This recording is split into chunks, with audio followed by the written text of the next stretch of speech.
जय हिंद साथियों। आज का ये वीडियोज हमारा अति महत्वपूर्ण है, जो कि सरकारी कर्मचारियों के पक्ष में एक आवाज़ ही नहीं, एक विशेष जानकारी भी है। साथ ही साथ इन दिनों के अंदर एक सैलरी को लेकर के बहुत ही बड़ी बातें हो रही है। उन बातों पर हमारी विशेषतः चर्चा रहेगी।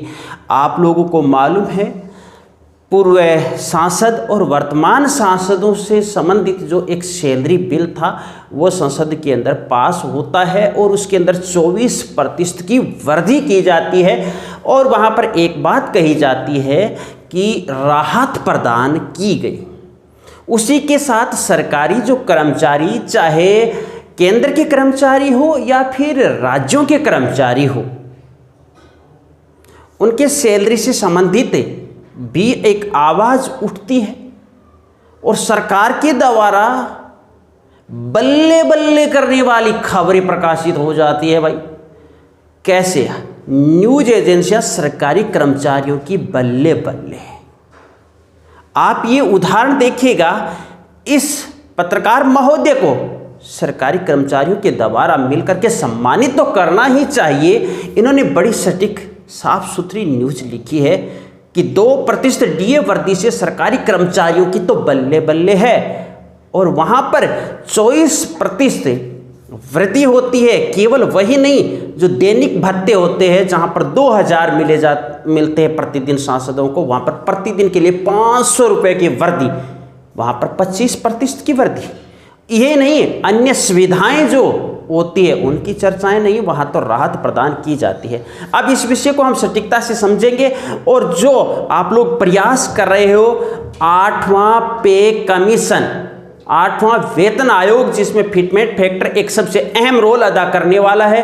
कर्मचारी जो चाह रहे हैं कि 6ठे वेतन आयोग की पुनरावृत्ति सरकार इस बार करने वाली है, ऐसी मांग है। 7वां वेतन आयोग एक, वो हम ये नहीं कह सकते कि बड़ी सारी राहत देने वाला था, ऐसा नहीं था। अब ऐसा ही कुछ यहाँ पर ना हो जाए, इसके लिए मैं कहूँगा, देखिएगा, जो केंद्र के कर्मचारी रेल विभाग से संबंधित है वो तो काफ़ी अधिक एक्टिव नज़र आ रहे हैं और एकजुट भी है। साथ ही साथ जो सैनिक बल है वह भी एकजुट हो रहा है। साथ ही अन्य कर्मचारियों को भी अपनी हितार्थ एकजुट हो करके मांग सरकार से ज़बरदस्त तरीके से करनी चाहिए। आप सब के सब ट्विटर को चलाते हो, ट्विटर पर न्यूज़ें देखते हो, अरे आइए सब मिलजुल करके एक प्रयास तो करें। लोकतंत्र के अंदर अपनी अभिव्यक्ति तो प्रकट कर सकते हैं, एक प्रयास तो कर सकते हैं, ये करें। अब मैं यहाँ पर एक चीज़, आपने अखबार की ये न्यूज़ देख लिए, एक चीज़ समझाऊंगा। उससे पहले चाहूँगा कि आप अगर चैनल पर पहली बार विजिट कर रहे हो, चैनल को सब्सक्राइब कर लीजिएगा, पास बनी बेल आइकन को प्रेस कर लीजिएगा और इस वीडियो को लाइक और अधिक से अधिक साथियों तक शेयर कीजिएगा। चाहे कौन से भी क्षेत्र का सरकारी कर्मचारी हो, उस तक जाना जरूरी है, क्योंकि यहाँ पर जो चर्चा हो रही है वो हर एक कर्मचारी के हितार्थ हो रही है। कई दिन बीत गए इंतजार करते करते एक सूचना लेने के में कि कब 8वां वेतन आयोग गठित हो रहा है, कौन उसके सदस्य है और कौन उसके अध्यक्ष है। गठन की घोषणा हुए भी कई महीने बीत गए हैं किंतु अभी तक गठित नहीं हुआ है। आखिर कब होगा, ये भी एक सवाल है। साथ में अगर होता है तो क्या कर्मचारियों को मिलने वाला है, ये हम चर्चाएं करते हैं। सबसे पहले आइए एक चीज़ पुनः, अगर सब्सक्राइब नहीं किया चैनल को सब्सक्राइब कर लीजिएगा और वीडियो को लाइक और शेयर जरूर कीजिएगा, क्योंकि सांसद विश सरकारी कर्मचारी। अब देखिएगा, सांसद लोकसभा और राज्यसभा दोनों की चर्चा मैं करूंगा यहाँ पर। लोकसभा और राज्यसभा दोनों की सांसदों की, और सरकारी कर्मचारी देखिएगा केंद्र और फिर राज्य, और जो पेंशनर है उनकी भी चर्चाएं होगी। बड़ा बेसब्री से इंतजार चल रहा है 8वें वेतन आयोग का, जो कि 1 जुलाई 2026 से लागू होना है। 1 जुलाई 2026 में अब कितने दिन शेष रहे हैं आप अंगुलियों पर गिन सकते हो, और इस कार्य की प्रगति भी आप देख ही रहे हो।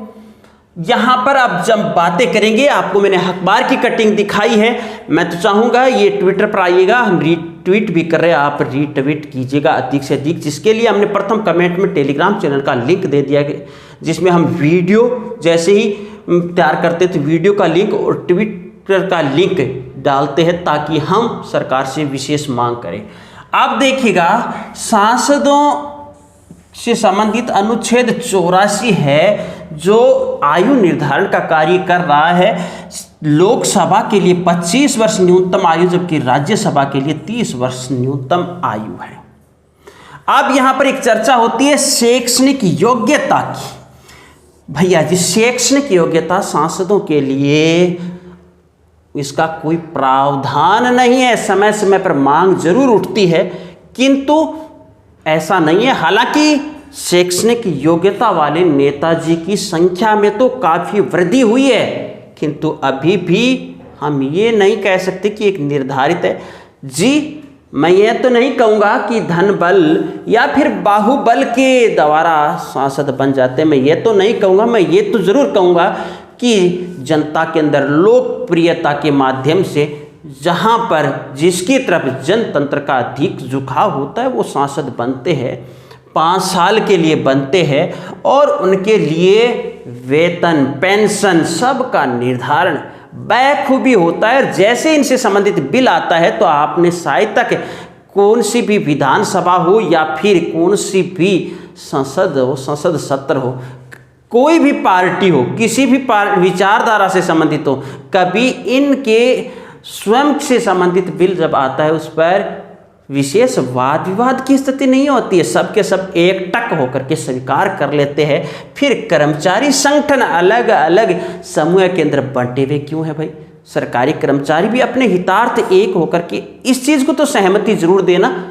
देखिएगा, कोई प्रावधान नहीं, और सैलरी जो कि 1 लाख पूर्व में मिलती थी, अब 1,24,000 सांसद को प्रतिमाह सैलरी है, 1,24,000। और ये कब से लागू? वर्तमान आज से नहीं है, याद रखना, काफी पीछे चलना पड़ेगा आपको। 1 अप्रैल 2023 से लागू हो गई है ये, 1 अप्रैल 2023 से, और इतने शेष महीनों का एरियर के द्वारा भुगतान किया जाएगा सांसद महोदयों को, एरियर के द्वारा इतने, यानी 24% वृद्धि। साथ में जो दैनिक भत्ता था, जो पहले 2,000 था, प्लस 500 करके 2,500 रुपये, ये कितनी वृद्धि हो गई। साथ में अन्य सुविधाओं की तो चर्चा क्या करें, आप सबको मालूम है, बहुत सारी अन्य सुविधाएं भी हैं। आइए अब एक सरकारी कर्मचारी की सैलरी से संबंधित बात आती है, पेंशन से संबंधित बात आती है, या फिर महंगाई भत्ते से संबंधित बात आती है, तो हमारे जो समाचार पत्र वाले संपादक हो या फिर टीवी चैनल वाले, न्यूज़ वाले हो, वो तुरंत एक बात ज़रूर जनता के सामने साझा करते हैं कि भाई भार, वित्त भार, इसकी चर्चाएं आपने देखी होगी। जो उसके लिए एक सरकारी कर्मचारी बनने के लिए आपको मालूम है आयु 18 से और 60 साल बाद उसको तो सेवानिवृत्त होना है। कुछ जगह तो ये कम भी कर रखी है, किंतु यहाँ पर कोई नेताजी के लिए सेवानिवृत्ति की आयु निर्धारित नहीं है, 18 से 60 साल तक। यहाँ पर हर एक अलग अलग वैकेंसीज के लिए शैक्षणिक योग्यता अनिवार्य है। जी हाँ, शैक्षणिक योग्यता तो अनिवार्य है, माना। कहीं पर 10 है कोई वैकेंसीज के लिए, तो कोई वैकेंसीज के लिए 12 है, तो कोई के लिए स्नातक है, तो कोई के लिए स्नातकोत्तर है, कोई के लिए पीएचडी है, तो कोई के लिए अन्य और डिप्लोमा से संबंधित शैक्षणिक योग्यताएं हैं। केवल इतनी योग्यता अर्जित करने के बाद में एक युवा सरकारी कर्मचारी नहीं बन जाता, फिर उसको एग्जाम देनी पड़ती है उस वैकेंसी से संबंधित। अब उस वैकेंसी से संबंधित एग्जाम देता है, देने के बाद में वो टॉप पोस्टों वाली कट ऑफ के दायरे में आता है, तब भी वो सरकारी कर्मचारी नहीं बन जाता। फिर उनको फिजिकल और अन्य इंटरव्यू टेस्ट वगैरह देना पड़ता है, उसके बाद वो एक सरकारी कर्मचारी बनता है। और कहा जाता है कि एक सरकारी कर्मचारी सदैव देश के विकास के लिए हर पल हर समय लगा रहता है। उसकी सोच यही होती है कि मेरा देश हकीकत में विकसित हो, विकास करे। हर एक जनसमूह के अंदर वो हमेशा सदैव भलाई वाला मानस रखता है और आगे विपरीत स्वभाव उसके सामने आ जाते देखिएगा। अब शैक्षणिक योग्यता है और फिर सैलरी की बात होती है तो आप लोगों को मालूम है 18,000 से शुरू होती है और आज इस महंगाई के काल में ये तो काम हो ही नहीं सकता। फिर धीरे धीरे उच्च पदों के अनुसार सैलरी है, माना आप। अब यहाँ पर डीए की वृद्धि परसों जैसे घोषणा होती है, पहले 53% होता है और अब 2% वृद्धि कर दी गई, मतलब 800 रुपये से लेकर के 2,000 रुपये तक कर्मचारियों के, किसी के 800 है तो किसी के 2,000 तक सैलरी में प्रतिमाह वृद्धि हो जाएगी संभवतः।